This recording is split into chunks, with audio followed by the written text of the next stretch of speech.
Assalamualaikum warahmatullahi wabarakatuh. Selamat pagi anak-anak. Apa kabarnya hari ini? Semoga baik-baik saja ya. Sebelum mengawali pembelajaran hari ini, marilah kita berdoa. Bismillahirrahmanirrahim. Anak-anak yang sholih dan sholihah, pada hari ini kita akan melanjutkan kembali pembahasan kita tentang materi unsur intrinsik cerita. Nah, anak-anak, untuk mempermudah dalam memahami suatu materi pembelajaran, anak-anak perlu memperhatikan penjelasan yang diberikan dan juga mau membaca supaya wawasan anak-anak semakin bertambah. Untuk itu, mari simak baik-baik ya penjelasannya. Unsur intrinsik cerita itu ada 6 ya. Yang pertama ada tema, yang kedua tokoh, yang ketiga ada alur atau plot, yang keempat ada latar atau setting, yang kelima sudut pandang, dan yang keenam adalah amanat. Nah, anak-anak, kemarin kita sudah membahas tentang 3 unsur intrinsik cerita. Nah, sekarang kita melanjutkan yang kemarin ya. Nah, yang akan kita bahas unsur intrinsik ceritanya untuk kali ini yaitu ada latar atau setting, kemudian yang kedua nanti sudut pandang, dan yang ketiga nanti amanat. Sekarang kita membahas latar atau setting. Setting di sini adalah segala keterangan yang berkaitan dengan suasana, tempat, dan waktu kejadian suatu cerita. Latar dibagi menjadi 3 ya. Ada latar suasana, latar waktu, dan latar tempat. Contohnya suasana yaitu latar belakang yang mendukung isi cerita tersebut. Oh, sedang dalam keadaan gembira, suasana sedih, atau suasana menegangkan. Lanjut ke waktu, ada sore hari, pada suatu hari, minggu pagi, dan masih banyak lagi ya. Pokoknya yang berhubungan dengan waktu kejadian cerita.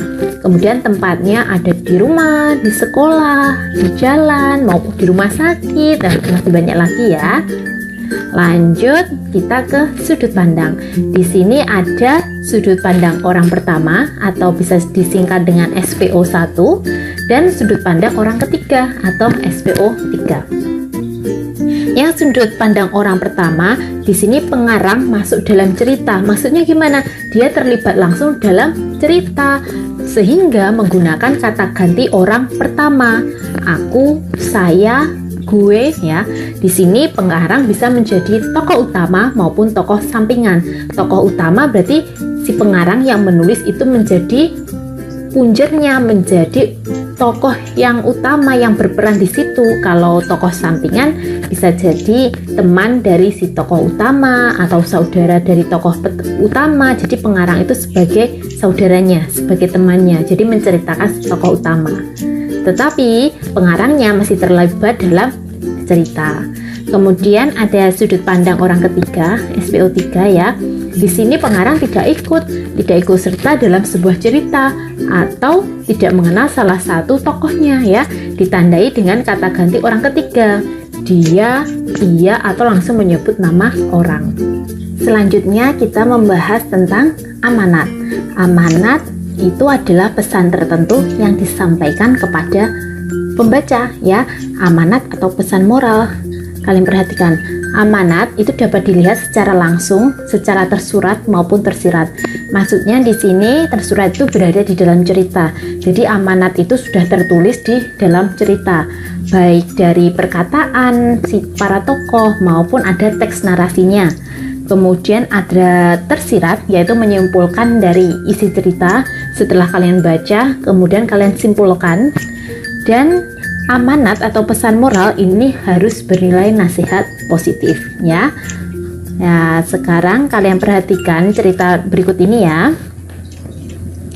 Membantu ayah dan ibu.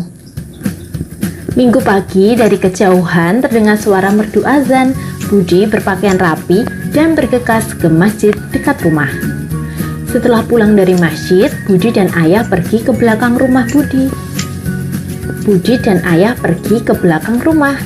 Budi mengambil air dan menyiram tanaman. Setelah itu, Budi membuka pintu kandang ayam. Selesai membersihkan kandang ayam, Budi membantu ibu mencuci piring. Sementara itu, ibu memasak sarapan. Kemudian, Budi menyapu lantai. Ia bekerja sambil bernyanyi-nyanyi dengan senang hati. Budi, terima kasih telah membantu ayah dan ibu, kata ibu. Iya Bu, Budi senang bisa membantu ayah dan ibu, kata Budi.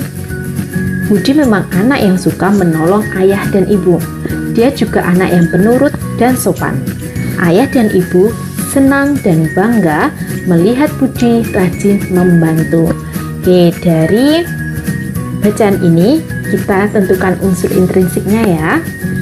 Nah, di sini membantu ayah dan ibu yang dicetak tebal di tengah, ini namanya adalah judul. Kemudian kita lihat temanya. Nah, tema di sini budi pekerti ya, menceritakan budi pekerti perilaku. Kemudian kita lihat tokohnya. Di sini tadi tokohnya siapa saja? Tokohnya ada Budi, ibu, kemudian ada ayah ya. Ada ayah, mana tadi ayah ini ya? Budi, ibu, dan ayah. Kemudian kita lihat suasananya ya, latarnya. Suasananya gembira, ditunjukkan dari mana ini? Ia bekerja sambil bernyanyi-nyanyi dengan senang hati.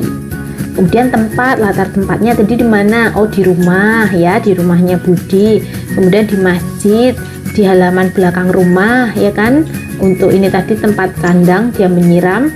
Sedangkan waktunya itu minggu pagi. Di sini ya, minggu pagi. Oke, lanjut kita lihat amanatnya. Amanatnya di sini ada nih, suka membantu. Suka membantu berarti nih masuk dalam percakapan si ibu. Budi, terima kasih telah membantu ayah dan ibu. Jadi si penulis ini memberikan pesan kepada pembaca, kepada kita agar suka membantu, suka menolong orang tua ya, dan berbakti kepada orang tua ya. Di sini juga bisa amanatnya ini sebagai anak yang penurut dan sopan ya. Lanjut. Nah, alur maju. Kenapa alur maju? Ayo, masih ingat? Alur maju itu berarti tertata, waktu kejadiannya dari sekarang sampai nanti itu tertata ya. Seperti ini tadi, hari Minggu pagi dia mendengar suara merdu azan dan bergegas ke masjid. Berarti kan waktu Minggu pagi subuh. Setelah subuh dia menyiram tanaman. Setelah menyiram tanaman membantu ibu. Jadi alurnya maju ke depan. Dan sudut pandangnya sebagai sudut pandang orang ketiga. Karena apa? Di sini di cerita ini dia memanggil langsung nama orang. Budi, ayah, ibu, ya kan? Tidak ada kata aku. Berarti dia bukan SP1, tapi SP3. Anak-anak, setelah kalian memperhatikan dan memahami materi yang telah dijelaskan hari ini, anak-anak selanjutnya mengerjakan tugas ya. Yang pertama, kalian baca terlebih dahulu cerita tentang semut dan belalang. Setelah kalian membacanya dengan seksama, selanjutnya anak-anak menjawab pertanyaannya.